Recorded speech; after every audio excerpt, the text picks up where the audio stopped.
experience. It was the links that the university had in the first case. So they introduced us to a lot of specialists or speakers that would come in, talk to us about employability. Places like public health, some clinical scientists from Broomfield Hospital would come down as well. That's part of the experience. Obviously, the course content going forward, it all kind of encompassed that. And then working with the employability team to make sure that my CV was up to scratch and everything else really helped tie the whole experience together. And then on top of that, there was a university placement that allowed me to get my registration portfolio and register with the Health and Care Professions Council to really bring the whole course to one sort of concluding end where you get registered afterwards. So I think it was really well set up and really helped shape where I am now. I think the Employability Award was really good. That's been quite a good talking point in any interviews I've had. And also I did the academic mentoring, which was with Westminster, and that was really helpful. I've got a really good connection now with my mentor, and she was really helpful to find careers and provide references and everything as well. Biomedical sciences is a very broad degree,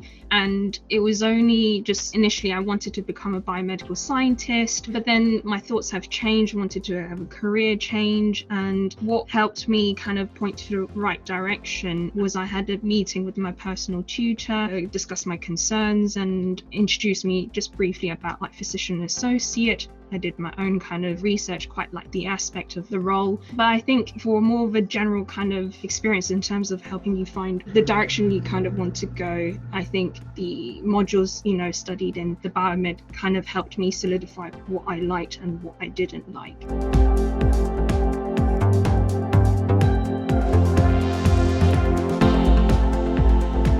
Any student who wants to go into physician associate, I would recommend to going to any open days. One of the first things you'll hear, or you speak to anyone who trained as a physician associate, it is really tough. But then there are other factors that provides a driving force. It is really the passion to learn about medicine. So I guess relating to biomed modules, it's learning about pathophysiology, the physiology, what goes wrong, what is usually going right. And I think also knowing a bit of the lab side of things in biomed, knowing about sensitivity, specificity in tests is quite a good kind of foundation as well, learning that aspect. It is quite tough. I'm not going to sugarcoat it, but then it is doable. There's like around 2,500 PAs working in the UK currently in the NHS. So it is doable, but know that you're going to go for a ride.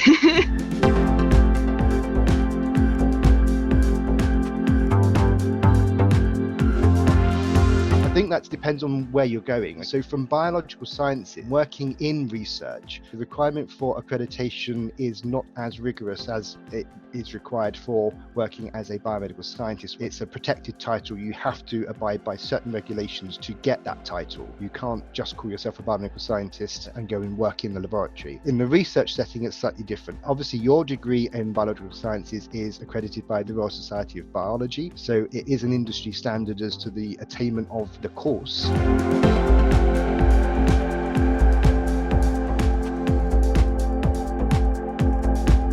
I didn't have too much experience through uni because my second year was the start of COVID and my final year was spent completely working from home. I really wanted to do an internship over the year between second and final year, but because of COVID, I couldn't get anything. So I decided to just keep my job at Waitrose, which is my part-time uni job, work through uni, and then when I graduated, get some experience, because I did find that through my PhD applications in final year, most of them were rejected because of the lack of experience. I had participated in 3 extracurricular areas whilst at uni, so that was more in person before the COVID lockdown. So one of them was being a digital ambassador for the unit when we had the iPad project. I kind of put that on to prove that I was IT literate and that kind of stuff. Also was a head course rep for biomedical sciences, so voice for the students where we could engage with the academics and the registry and have a formal conversation about the course and what students were hoping to get out of the course. And then I was also a friend of Arriving Student, the fans project that you have at level 4 when you first sign up. And that allowed me to learn how to engage with people in a slightly different dynamic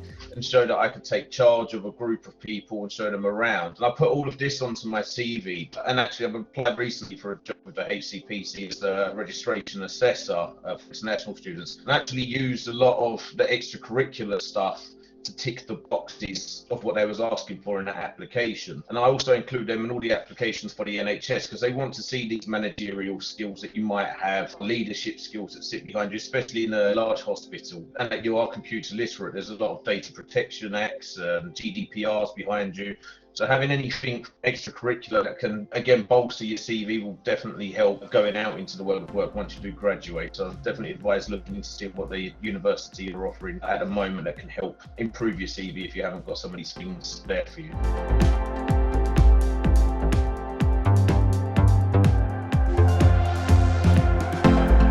Understanding those transferable skills, what have you done outside of just your academic studies that sets you differently to everybody else on the CV and the paperwork that's coming through? Remember, you're going to be shortlisted against a whole host of other people. They're going to submit their CVs with probably similar things to your CV. What is it that stands out about you? Maybe if you're applying for a particular institution, maybe just know something about that institution, know what services are on offer there. Maybe that you're going for an application to a hospital that is a specialist in cardiac surgery or neurosurgery or something like that. So understand the population. What is the department and the services offered from that particular institution? And again, any industry related activity. So if you're going to a private company, be aware of what the company ethos is, what the products are, who is their particular market, and maybe also, if you can, find out what the competition is. So at least you have an understanding of those activities out there.